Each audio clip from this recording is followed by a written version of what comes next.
bendiga, que la paz de Dios, el amor y la gracia recaigan sobre su vida, sobre su familia.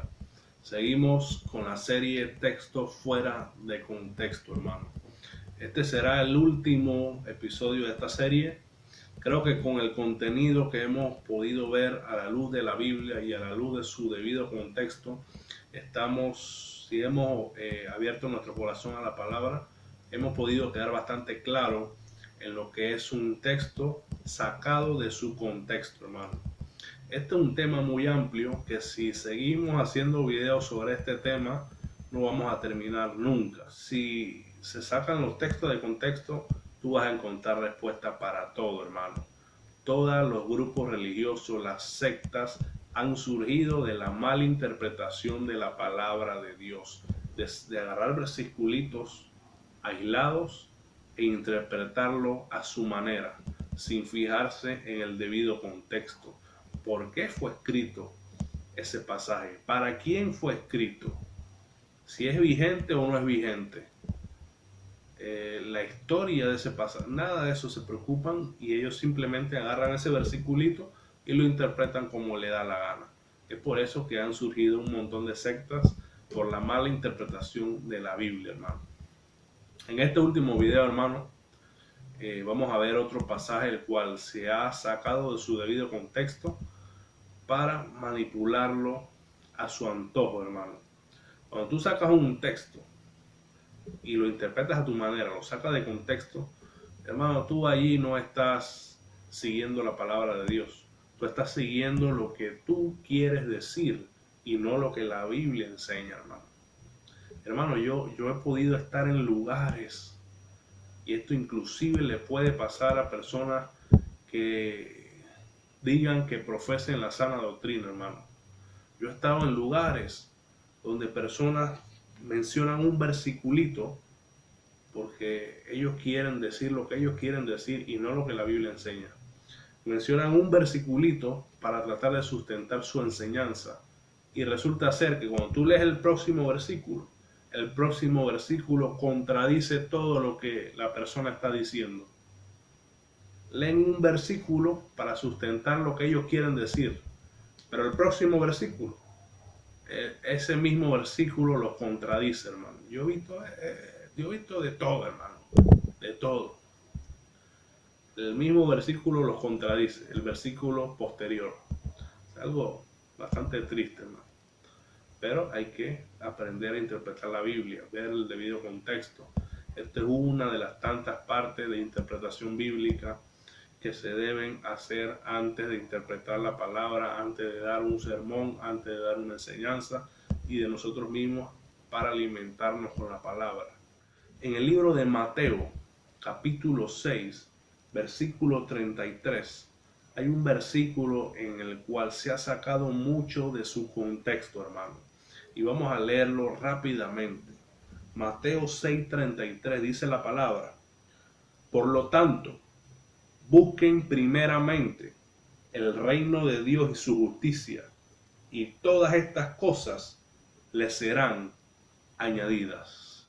Hermano, este pasaje se ha utilizado para decir de que primeramente hay que buscar de Dios, del reino de Dios y su justicia, y Dios va a añadir todo lo que nos hace falta.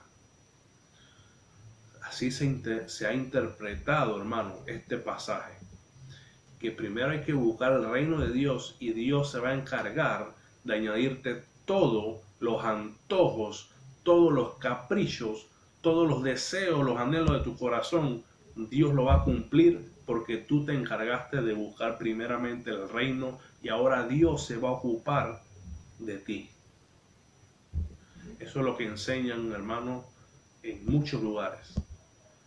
Ellos dicen que Dios está obligado, hermano, a añadir todas las cosas cuando la persona busca de Dios. Cuando la persona busca primeramente el reino de Dios y su justicia, Dios tiene que añadir todas las cosas. ¿Y qué es todas las cosas para muchas personas que interpretan mal este pasaje? Riquezas, autos, profesiones, buenos trabajos, buenos empleos, negocios, terrenos, propiedades, ellos dicen que según este pasaje, Dios está obligado a añadir todas las cosas. Y ese es el gran problema, hermano, cuando se saca un texto de contexto. Hermano, Dios no te ha prometido a ti ni a mí que nos va a hacer millonario.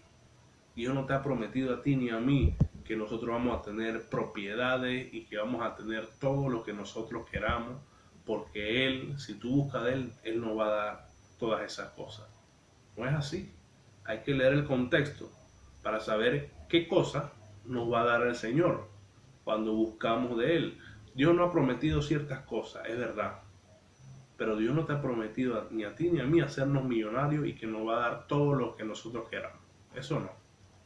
Vamos a ver qué cosas Dios nos va a dar cuando nosotros buscamos primeramente el reino de Dios y su justicia. Y estas cosas, vamos a aclarar algo. Por lo tanto, busquen primeramente el reino de Dios y su justicia, y todas estas, no dice todas las cosas, no, todas estas cosas les serán añadidas. ¿Qué cosas? ¿Qué cosas serán añadidas? Para poder darnos cuenta de qué cosas serán añadidas, tenemos que leer el debido contexto. Hay que ser bastante minucioso y analizar si se está hablando en presente, en el futuro, en plural. Hermano, aquí Dios dice estas cosas.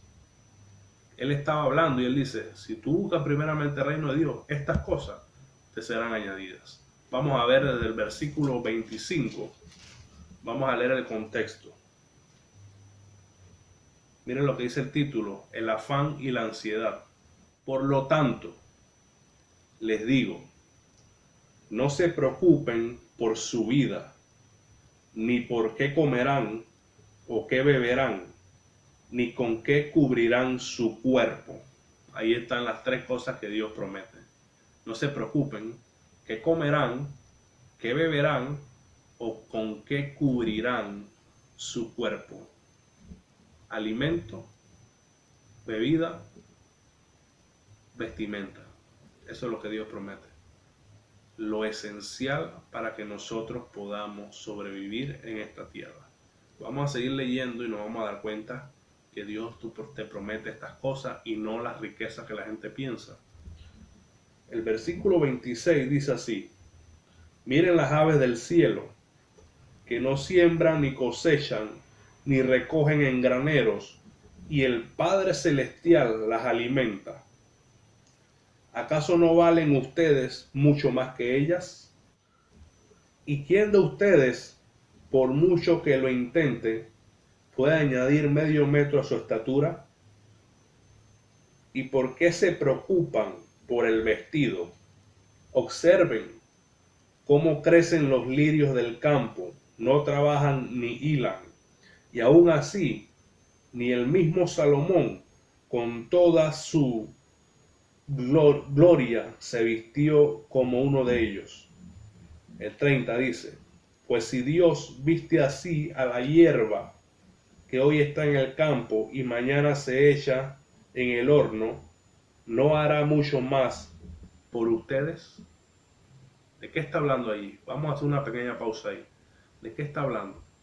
Que las hierbas se visten, que ni Salomón se vistió como se visten las flores, las hierbas. Y si Dios se preocupa por esas hierbas, ¿cuánto más se preocupará por su vestido? De eso está hablando el pasaje. El pasaje no está hablando de riquezas materiales, que vas a tener una mansión, que vas a tener un yate, vas a tener un jet privado, que vas a tener todo lo que tú quieras en esta tierra. No, está hablando de las cosas esenciales para la vida del ser humano. Eso es lo que Dios te promete a ti y me promete a mí. Vamos a seguir leyendo el 31. Por lo tanto, no se preocupen ni pregunten qué comeremos o qué beberemos o qué vestiremos. El 31 es contundente. No te preocupes por qué comeremos, qué beberemos o qué vestiremos. Tres cosas en las cuales Dios le está haciendo una promesa a todo hijo de Él. Que no nos preocupemos por esas cosas esenciales, hermano, que Dios le promete a todo hijo de Dios que busca de Él. Vamos a seguir leyendo el 32. Porque la gente anda tras todo esto, pero su Padre Celestial sabe que ustedes tienen necesidad de todas estas cosas. ¿De qué cosas?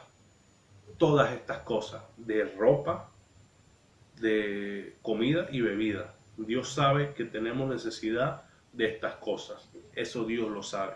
No está hablando de riquezas, no está hablando de lujos, no está hablando de nada de estas cosas. Vamos a leer el 33 ahora, que es el versículo en el cual se ha descontextualizado y se ha malinterpretado para decir de que Dios te va a dar todo lo que tú quieras. Mira lo que dice el 33, hermano. Este es poderoso, lo tengo subrayado aquí. Esta Biblia me gusta, porque es de la Biblia, fue mi primera Biblia. Yo rayaba, subrayaba o resaltaba todo lo que me llamaba la atención. Lo tengo aquí resaltadito ese versículo. El 33 dice: por lo tanto, busquen primeramente el reino de Dios y su justicia, y todas estas cosas les serán añadidas. Todas estas cosas. ¿Qué cosas? Lo que leímos en el contexto: comida, bebida y vestimenta. Todas estas cosas les serán añadidas. Hermano, el pasaje no enseña de que Dios está obligado a hacernos millonarios, a hacernos ricos, a prosperarnos en todo. Porque solamente se usa este versiculito y se dice: buscad el reino de Dios y su justicia, y todas las demás cosas le serán añadidas. No, el pasaje no enseña tal cosa. Dios no te ha prometido hacerte millonario, hacerte rico. Dios no te ha prometido a cumplirte tus caprichos, tus deseos, tus anhelos. Dios no ha prometido eso. Dios te ha prometido de que si tú eres fiel a Él, que buscas primero el reino de Dios y su justicia, Él añadirá estas cosas. ¿Qué cosas? Alimento, bebida y comida.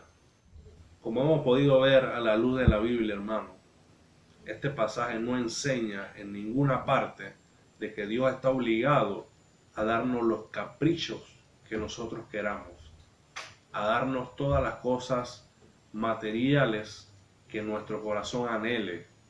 Dios no ha prometido tal cosa. El pasaje en su debido contexto enseña de que Dios añadirá lo esencial para la subsistencia de sus hijos en esta tierra. Pero Dios no te ha prometido ni a ti ni a mí riquezas. Él no lo ha hecho. Él te promete sustento, comida, bebida y vestimenta. Él no te promete riquezas. Usar este pasaje para decir que el Señor añadirá todas las cosas, refiriéndose a ser millonario, a tener un negocio, a tener propiedades y todas estas cosas, es una pésima interpretación de la Biblia, hermano. En su debido contexto hemos visto desde el versículo 25 en adelante que Dios solamente promete tres cosas: comida, bebida y vestimenta, lo esencial que necesitamos para vivir en esta tierra. Dios tiene compromiso con su palabra, con lo que Él ha dicho, no con lo que usted piensa que Él dijo. Entonces no pongamos palabras en la boca de Dios. Leamos el contexto y veamos qué es lo que la Biblia enseña en su debido contexto, y no saquemos el texto del contexto para crear un pretexto. Bueno, hermanos, culminamos con esta serie. Hay muchos temas, como mencioné al principio, que se podrían hablar aquí, pero cogeríamos una eternidad. Y ya tenemos varios videos sobre este tema, y creo que la esencia de lo que se quiso transmitir quedó plasmada. Muchas personas entenderán qué es sacar un texto de contexto y por qué es sumamente peligroso. Sigamos adelante con el Señor, no desmayemos, procuremos siempre con diligencia presentarnos ante Dios como obreros aprobados, que no tienen de qué avergonzarse y que usan bien la palabra de verdad. Dios lo bendiga y que la paz de Dios, el amor y la gracia recaigan sobre su vida, sobre su familia. Bendiciones de lo alto.